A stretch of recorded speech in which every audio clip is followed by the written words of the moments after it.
चतुष्षष्ट्या तंत्र ही सकलमति संधाय भुवनम स्थितस्तत्तसिद्धि प्रसव परतंत्रै पशुपतिः पुनस्त्वन्निर्बन्धात् अखिल पुरुषार्थैक घटना स्वतंत्रम ते तंत्रम चितितलम अवातीतरदिदम। शंकराचार्य कहते हैं कि शिव जी ने, पशुपति शंकर, उन्होंने पहले 64 तंत्र बनाए। वो बनाने के बाद ये जो 64 तंत्र थे, ये सिद्धियां दे सकती हैं अपने आप में। जिसको भी धर्म अर्थ काम की इच्छा हो वो इन 64 तंत्रों को फॉलो कर सकते हैं।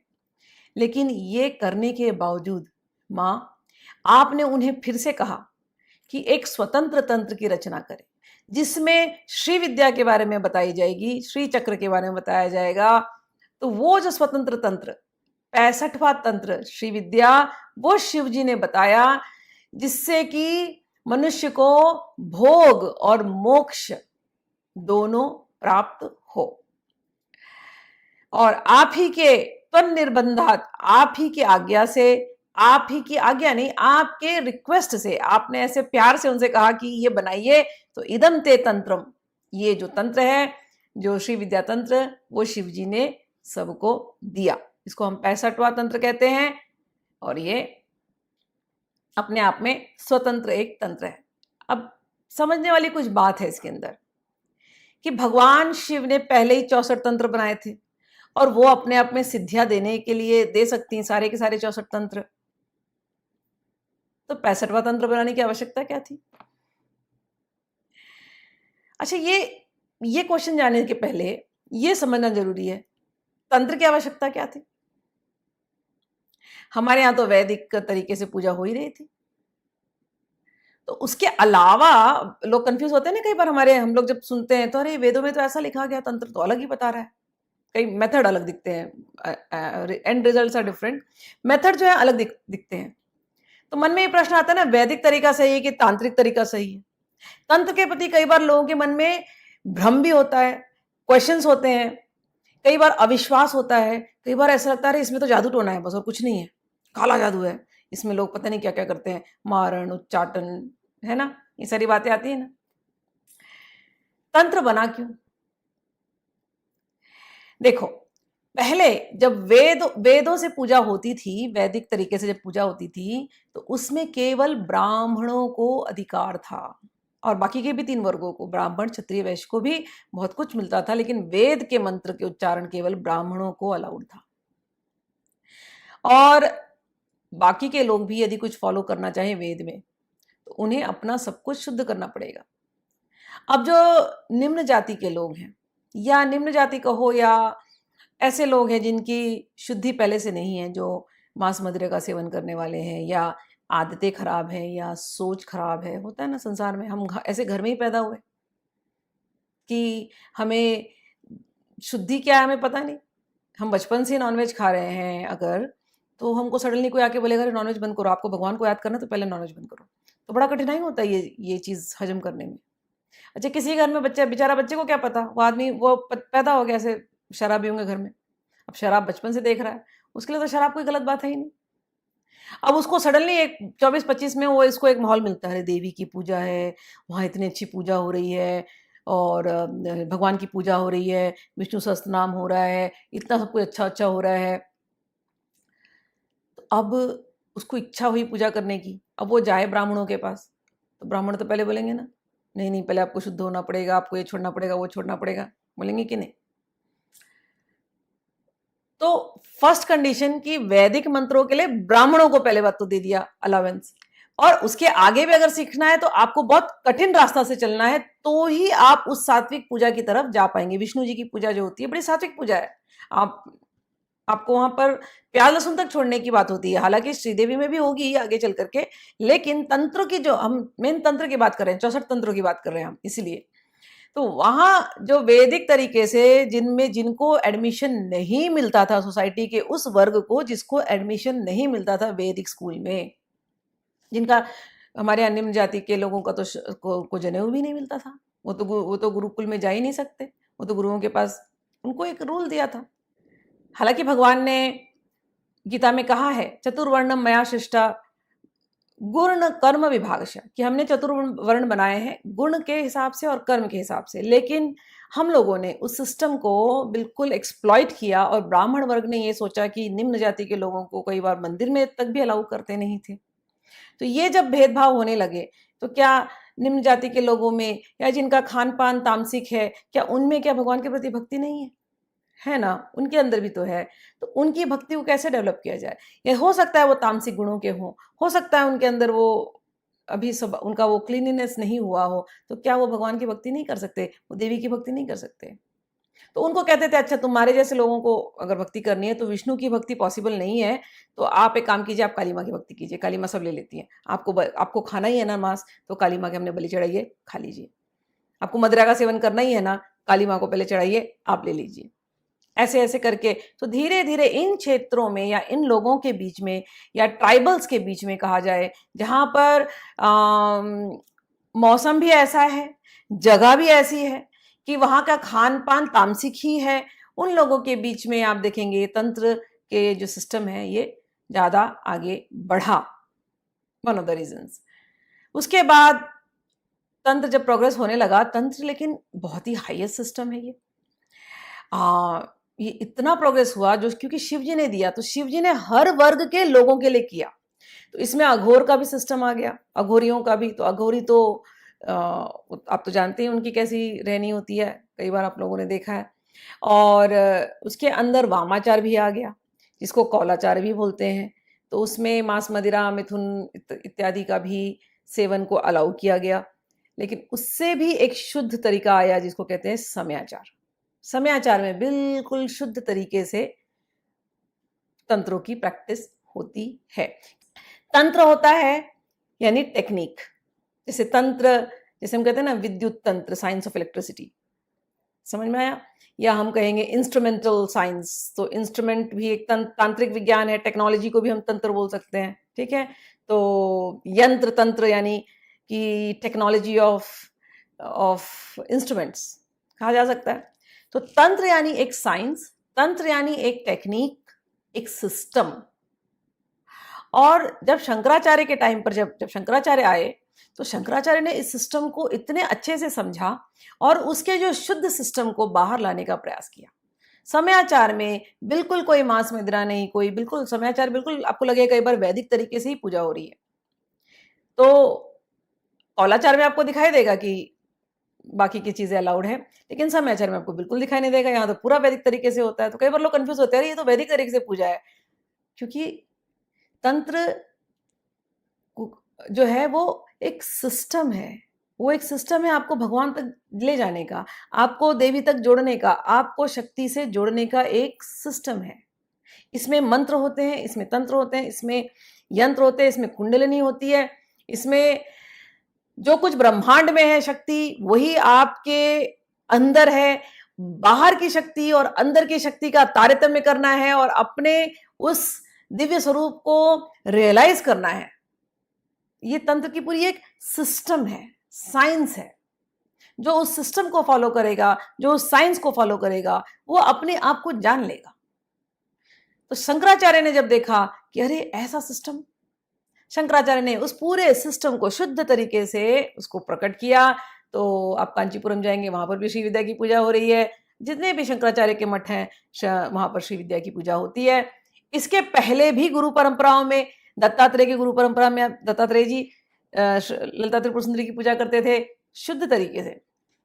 अगस्त्य लोपामुद्रा हम जानते ही हैं। तो अलग अलग जगहों पे आप देखेंगे बिल्कुल शुद्ध तरीके से तंत्र प्रकट हुआ था। बीच में कौलाचार आया, जहां पर उन वर्गों को अलाउ किया गया जिनकी पैदाइशी आदत शुद्ध नहीं थी, उनको शुद्धिकरण के लिए उनको जो है तंत्र के रास्ते लिए गए, उनको भी उसमें शामिल किया गया। ये ऐसा नहीं था कि केवल ब्राह्मणों को ही मिलेगा, ये हर वर्ग को मिलेगा। दूसरा, लोगों के अंदर बहुत इच्छाएं हैं। हम आए हैं संसार में, इच्छाएं होती हैं, शादी करने की इच्छा होती है, बच्चे पैदा करने की इच्छा होती है, कमाने की इच्छा होती है, इच्छा हमारी बंद नहीं होती। तो क्या किया जाए, भोग की इच्छा खत्म नहीं होती, लेकिन भोग से मोक्ष तक जाना है। तो बाकी के जो तंत्र आप देखेंगे उनमें बहुत भोग की बातें हुई हैं। भोग की बातें यहां तक गई हैं कि वशीकरण, किसी को किसी के ऊपर दिल आ गया, उसके ऊपर वशीकरण का प्रयोग हो रहा है। उच्चाटन, दो लोगों में प्रेम है उनको तोड़वा दो। मारण, ऐसे सब प्रयोग उन तंत्रों में बताए गए हैं। और उन जो प्रयोगों में भी कई बार आप देखेंगे कि बहुत कुछ बलि वगैरह का सिस्टम है, बहुत कुछ बताया गया, जो कि जब आप पढ़ते हो या जब आप देखते हो तो नॉर्मल लोगों को वो चीज गले के नीचे उतरती नहीं है कि ये कैसी पूजा है, इतनी तामसिक पूजा। तो ये उन लोगों के लिए बनाई गई है जिनको भोग में बहुत इंटरेस्ट है। तो उनको उसी भोग से, गुरु के सानिध्य में रहते रहते उसी भोग से उनको निकालते हुए उनका पवित्रीकरण करते हुए फिर उनको शुद्धिकरण में ले जाकर के उनको फाइनल मोक्ष तक ले जाने की प्रक्रिया वो तंत्र में बनाई गई है। मेरी एक बार एक औघड़ से मुलाकात हुई थी। हम लोग उज्जैन में थे। उज्जैन में बहुत तांत्रिक पीठ है। तो ये भैरव गुफा थी और मैं वहाँ भर्तरी गुफा के पास ही, मुझे जगह ठीक से याद नहीं आ रही क्योंकि मैं बहुत यंग थी तब, मैं शायद 23-24 की थी, 23-24 में नहीं, 20-21 की होंगी शायद। तब मैं गई थी वहाँ पर, मेरे पिताजी ले गए थे हम लोगों को, हमारा पूरा ट्रिप गया था। मैं मेरे पिताजी की वजह से बहुत सारे तांत्रिक जगहों पर मैं बचपन से ही रही। मेरे पिताजी बगलामुखी के उपासक थे, स्वामी दिव्य चेतनानंद, और साक्षात बगलामुखी ने उनको दर्शन भी दिया था। उनका आश्रम है राज राजेश्वरी पीठ, मीरा रोड में। तो उनकी वजह से तंत्र जो है मैंने समझा ज़्यादा। तो वो मुझे हर जगह पे ले जाते, शमशान पीठों पर भी ले जाते, साधना हमने वहाँ पर भी की है, तांत्रिक पीठों में भी ले जाते। ऐसे जितने जो तांत्रिक होते हैं ना, ऐसे एकदम काले कपड़े पहने, लाल कपड़े पहने, खूब ढेर सारी माला डाले हैं, शराब पी करके टुन्ने, और ऐसे भी भैरव की साधना कर रहे हैं, भैरवी की साधना कर रहे हैं। ऐसे भी जगहों पर मैं उठी बैठी हूँ। तो एक बार ऐसे ही हुआ, उसी भर्तरी गुफा में, मुझे याद है उसके पास ही एक स्मशान थी जहाँ शाम के समय पहुंचे। तो वहाँ सारे तांत्रिक आए थे और एकदम मतलब तांत्रिकों को देख करके एक मिनट के लिए डर भी लगता है, झूठ नहीं कहूंगी। और हम यंग थे, काले काले कपड़े पहन करके, दाढ़ी बड़ी हुई एकदम, आंखें ऐसी लाल, बिकॉज उन्होंने चढ़ा ली थी। और कुछ उसमें से अच्छे भी थे। तो एक के पास में बैठी और मैं अपने ध्यान में थी, वो अपने ध्यान में थे। फिर हमारा जब जब मेरा ध्यान खुला तो उनका भी ध्यान खुला था। तो मैंने उनसे पूछा कि मैं भी तंत्र की पूजा करती हूँ, मैं भी देवी की पूजा करती हूँ, लेकिन मैं तो ये सब नहीं करती जो आप लोग करते हैं। तो आपकी पूजा में मेरी पूजा में क्या फर्क होने वाला है? आपने ये पूजा क्यों ली? आप शुद्ध तरीके से पूजा क्यों नहीं कर सकते हैं? आपको क्या जरूरत है ये सब बलि वली देने की? तो उन्होंने मुझे एक ही बात कही कि देखो, तंत्र की जो विद्या है वो गुरु के मार्ग से चलती है। तुम बहुत सौभाग्यशाली हो कि तुम्हारे पिता की वजह से तुम्हें बचपन से मिला जो कुछ मिला। हम लोग उस बैकग्राउंड से नहीं थे। और उन्होंने मुझे अपनी कहानी बताई कि वो जब यंग थे तो उनको ड्रिंक्स लेने की आदत थी, और ड्रिंक्स लेने की आदत की वजह से एक बार ऐसा हुआ कि उनकी भाभी की तरफ जो है गलत दृष्टि पड़ी, और गलत दृष्टि की वजह से उन्होंने गलत कर्म कर दिया। जब होश आया उन्हें तो उन्हें बहुत ग्लानि हुई कि मैंने ऐसा किया कैसे, लेकिन नशे में होश नहीं था, उस समय पर कर दिया। और उस गलत कुकृत्य की वजह से घर वालों ने तो उनको निकाल ही दिया। घर से निकल करके, घर से निकलना तो बात अलग है, लेकिन जो ग्लानि इनको खाई जा रही थी, ये बहुत गुरुजनों के पास गए और इन्होंने अपनी दिल की बात बताई कि मुझसे ये कुकृत्य हुआ तो मेरी शुद्धि कैसी होगी। लेकिन हर जगह उनको जो है, उन्होंने कहा कि जितने भी मैं वैदिक तरीकों में गया या मैं बड़े उच्च गुरुओं के पास गया, उन्होंने मुझे घृणा की दृष्टि से ही देखा। फिर मैं अपने औघर गुरु के पास जब गया, जो उनके गुरु औघर थे, स्मशान में रहने वाले, वो उनके पास जाकर के जब इसने, जैसे इसके अंदर ऐसा हो गया था कि ये मर जाएगा, इसको आत्महत्या करने की इतनी ग्लानि थी कि आत्महत्या करने की इच्छा हो गई थी। तो कहे कि जब मुझे ये मेरे गुरु मिले और मैंने इनको अपने दिल की बात बताई, उन्होंने मुझे अपनाया। ये स्मशान में रहने वाले मेरे गुरु थे, उन्होंने मुझे अपनाया और उन्होंने मुझे देवी की, काली माँ की साधना दी और कहा कि तुम्हारे अंदर जो ये रक्त बीज बैठा हुआ है, रक्त बीज यानी ये जो काम अग्नि, समझ में आया ना, काम क्रोध के जो बीज हैं, इसको तुमको खत्म करना है तो काली माँ ही तुम्हारा मदद करेंगी। तो उन्होंने मुझे काली साधना में दीक्षित किया और मुझे स्मशान में बैठ करके साधना करने की का प्रयोग बताया। तो मेरे को जिस गुरु ने मुझे अपनाया, इतना प्रेम दिया और मुझे नहीं देखा कि मैं ऐसा घोर पापी हूं, तो उन्होंने मुझे ये बताया, तो मैं अपने गुरु के मार्ग पे चल रहा हूं और धीरे धीरे धीरे धीरे मैं भी पवित्र हो जाऊंगा। इस प्रकार से वो जो घटना घटी, उसने, मैं जब वापस आने लगी तो मैं सोचने लगी, हाँ, अलग अलग प्रकृति के साधक हैं। कोई भक्त प्रकृति के हैं, वो बचपन से ही अच्छे फैमिली में पैदा हो गए, वो भक्ति में ही लगे हैं। उन्हें को ऐसे खान पान की तरफ, हम लोग जैसे मेरी फैमिली थी, मुझे कभी, हमारे पीढ़ी दर पीढ़ी में कहीं मांस नहीं है, मदिरा नहीं है, तो हमें पता ही नहीं क्या होता है ये और दूसरे भी तो ऐसे साधक हैं जिनके घरों में ऐसा बचपन से ही है, तो वो, हम उनको जज नहीं कर सकते, उनको प्रकृति ने उनको वहां रखा है, लेकिन वो भी फॉरवर्ड जर्नी पर जा रहे हैं। तो तंत्र ने और अघोर पंथ ने उन लोगों को भी अपनाया और वाम पंथ ने उन लोगों को भी अपनाया जिनके अंदर एक्सेसिव ये है। मैं वामपंथी एक गुरु को मिली थी कामाख्या में, तो मैंने उनसे भी पूछा कि ये क्या है, आप लोग भैरव भैरवी का चक्र और ये बारूदी, मतलब शराब, ये सब क्यों, जरूरत नहीं है इसकी, ये सब बंद करना चाहिए, आप तो इतने जाने माने हैं यहाँ पर, तो आपको बंद करवाना चाहिए अपने शिष्यों को। तो उन्होंने ये भी सेम बात कही कि नहीं, हमारे यहाँ हम इसको बंद इसलिए नहीं करवाते कि गुरु के सानिध्य में होता है, और ऐसा नहीं है कि कोई पागलों की तरह बस बोतल बोतल ढकेल रहा है, नहीं नहीं, जो आते हैं वो इतने बुरी हालत में आते हैं हमारे पास, फिर उनको देवी की साधना करनी पड़ती है।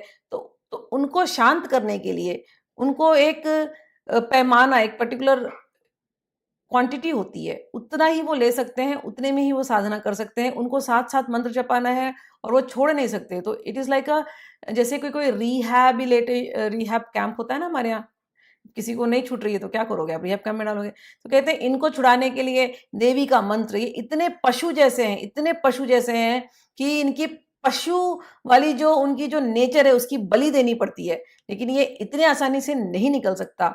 तो इनको बोलते हैं आप मंत्र भी जपो, आप काली माँ के पास भी बैठो, आप यहाँ वहाँ मत जाओ, आपकी जो भी अगर आपके अंदर काम के बीज हैं बहुत, तो आपकी एक भैरवी है, बस उन्हीं के साथ वही देवी हैं, वही कामाख्या है, वही, ऐसे करके उनके काम के जो बीज हैं उसको मिटाया जाता है, उसकी बलि दी जाती है।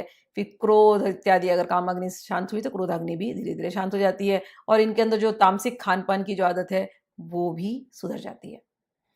तो वो पैमाने में, इतने पैमाने में ही ले सकते हैं, इससे ऊपर एक भी लिया अगर उन्होंने थोड़ा सा भी ज्यादा, नॉनवेज हो या जो भी हो, तो कहते हैं कि वो जो है फिर वो डिस्क्वालीफाई हो जाते हैं गुरु से, तो फिर उनको फिर से वापस पूरी साधना वापस रिपीट करनी पड़ती है।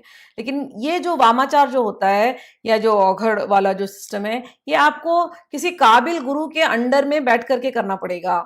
और ये ऐसा है, जैसे इसको हम वीराचार भी कहते हैं, ये ऐसा है, क्योंकि वीराचार इसलिए कहते हैं क्योंकि ये तलवार की धार पे चलने जैसा है, कभी किसी भी क्षण आप गिर सकते हो, किसी भी क्षण आप गिर सकते हो लेकिन समयाचार जो है, इसमें गिरने का डर नहीं है, ये एकदम सेफेस्ट है। इसमें हम देवी के नामों को लेते हैं और शुद्ध तरीके से पूजा करते हैं। जो शंकराचार्य ने बताई पद्धति है, ये सबसे बेस्ट पद्धति है। यहाँ कोई मारण नहीं, कोई उच्चाटन नहीं, कोई वशीकरण नहीं, कुछ नहीं, केवल माँ की भक्ति है। तंत्र को यूज किया गया वैदिक तरीके से, बस मैं ऐसा कह सकती हूँ। समयाचार में तंत्र और वेद, ये दोनों को मिला करके समयाचार बना है बहुत सुंदर तरीके से। तो ये पॉइंट्स मुझे लाना था, क्योंकि यहाँ पर 64 तंत्र जो लिखे शिव जी ने, वो भोग मिल सकती है, सिद्धियां मिल सकती हैं, लेकिन ये सिद्धियां आपको डुबा भी सकती हैं। तो इसलिए 65वां तंत्र बना, जिसको हम कहते हैं श्री विद्या तंत्र, जो भोग और मोक्ष दोनों देने में समर्थ है। एक प्रश्न आता है हमेशा, गुरु की जरूरत है, गुरु की जरूरत है। यस, देखिए, जब हम तंत्र के रास्ते चलते हैं तो जो भक्तों की ना कैटेगरी होती है, जब नए नए बिगनर्स बन के आते हैं तो निम्न कोटि के हम भक्त कहेंगे उनको, साधक, तो वो भी बिगनर है, तो उनको बहिर्याग सिखाया जाता है कि बाहर का वर्शिप कैसे होता है। तो उसमें अग्नि की वर्शिप, सूर्य की याग, फिर चंद्रमा कैसे हैं, फिर उनके मंत्र होते हैं, फिर श्री चक्र की देवियों के मंत्र होते हैं, फिर मुद्राएं होती हैं। ये बहिर्याग कहते हैं निम्न निम्न लोगों को। फिर कोई साधना में आगे बढ़ते बढ़ते बढ़ते बढ़ते गया, और कोई या तो कोई पहले से ही ऐसा आया कि वो बहुत पहुंचा हुआ है। हर हर भक्त, हर साधक अलग है। इसलिए गुरु के साथ जब आप रहते हो, गुरु को पता है कि ये साधक ऐसा है, इसको ऐसे साधना देनी चाहिए। सबके लिए one size fits it all ऐसा वाला यहाँ पर सिस्टम नहीं है। इसलिए कई बार आप गुरु के पास जाएंगे, गुरु ने अलग अलग शिष्यों को अलग अलग साधना दी होगी। There is no one system. तो जो ऊंचे कोटि के जो होते हैं उनको अंतर्याग सिखाया जाता है। अंतर्याग में कुंडलिनी, नवचक्र जो है हमारे अंदर कहाँ कहाँ है, उन पर कैसे ध्यान करना चाहिए, अंतर्याग में ये सिखाया जाता है। और कुछ जो होते हैं मिक्स्ड, मिश्र, तो उनको बहिर्याग और अंतर्याग, ये दोनों मिश्रित उनका चलता है।